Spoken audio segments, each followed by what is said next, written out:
तो यार Victor Von Doom as a doctor Doom, तो भाई ये यार मार्वल मूवीज़ में अब अपीयर होने वाला, ये इतना बैडएस एंड आइकॉनिक विलन है मार्वल कॉमिक्स का, तो भाई इसको देखते ही बनता है। मार्वल से अपने प्रोजेक्ट अब क्लियर कर दिए हैं कि अब ये मार्वल मूवीज़ में अपीयर होगा, वो भी RDJ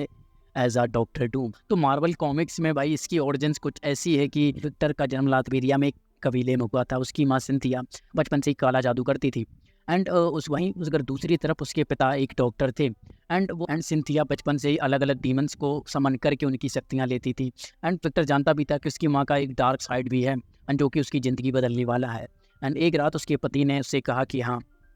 कि उसे अब काले जादू की तरफ और आगे नहीं बढ़ना चाहिए, ये हमारे कबीले और हमारे बच्चे के लिए सही नहीं होगा। है ना। फिर इस पर उसकी सिंथिया ने उत्तर दिया कि हाँ, मैं ये सब अपने कबीले के लिए ही कर रही हूँ, क्योंकि हमारे कबीले में जितने लोग बीमारी से मर रहे हैं, अगर इनका धीरे धीरे से इलाज नहीं किया गया तो वो लोग एक दिन मर ही जाएंगे और ये हमारे बच्चे के लिए भी सही होगा।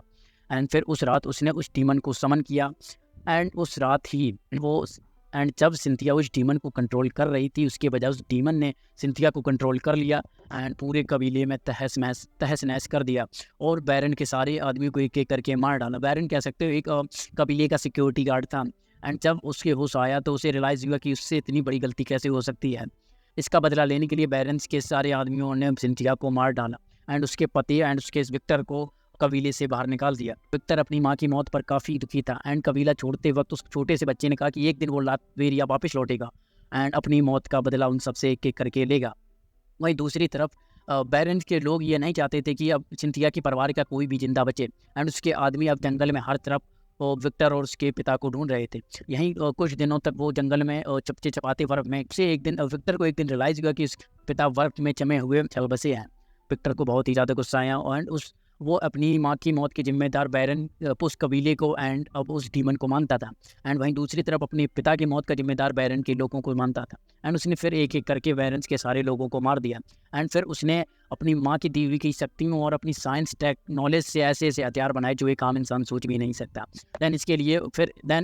फिर इसके बाद अमेरिका से इस स्कॉलर से मिलने के बाद वहाँ पे उसे पढ़ने का मौका मिला। वहाँ उसे जाके रियलाइज़ हुआ कि अब यहाँ पर जाकर वो अपना सपना पूरा कर सकता है कि एंड वहाँ पे अमेरिका की जो हाई टेक हथियार और अपनी वो मैजिकल शक्तियों को मिलाकर एक ऐसा वेपन क्रिएट कर सकता है जो कि उस डायमेंशन में जा सके और अपनी माँ की सोल को फ्री कर सके। यहीं पर उसकी मुलाकात रीड रिचर्ड से हुई। उसे रियलाइज़ हुआ कि यही बंदा है जो उसे नॉलेज के मामले में पीछे छोड़ सकता है एंड हालांकि रीड रिचर्ड को नहीं पता था कि विक्टर के पास नॉलेज के साथ साथ मैजिकल एबिलिटीज़ भी हैं।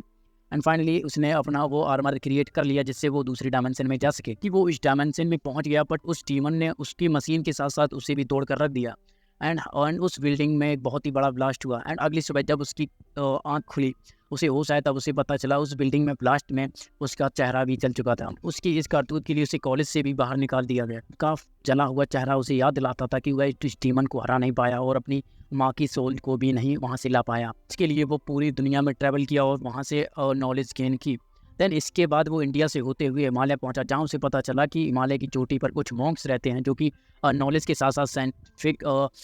इक्विपमेंट का यूज़ करते हैं।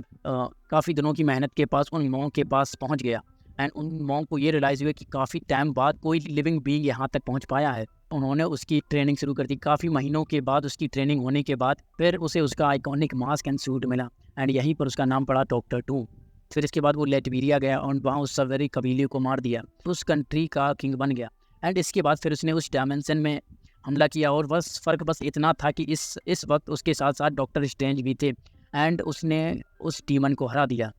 और अपनी माँ की सोल्स को फ्री कर लिया। और कुछ आगे की कॉमिक्स में ये भी पता चला कि वो डीमंस और कोई नहीं, मैफिस्टो ही था जो कि एक बहुत बड़ा विलन है। हालांकि बात की अगर डॉक्टर डूम की पावर्स एंड एबिलिटीज़ की बात की जाए तो भाई डॉक्टर डूम के पास है भाई, तो यार विक्टर के पास है सुपर इंटेलिजेंट माइंड, जो कि उससे भाई वो ऐसे वेपन क्रिएट कर सकता है जो एक आम इंसान सोच भी नहीं सकता एंड वो इंटेलिजेंट साइंटिफिक नॉलेज के साथ साथ मैजिकल नॉलेज भी रखता है जो कि उसे ऐसे गैजेट्स और इन्वेंशन कर सकता है जो कि इम्पॉसिबल को आई एम पॉसिबल बना सके एंड उसके साथ साथ उसके पास उसका आइकॉनिक सूट भी है जो कि उसे फ्लाइंग एबिलिटीज़ भी देता है एंड इसके और साथ साथ उसके पास फाइटिंग स्किल्स में एक्सपर्ट भी है।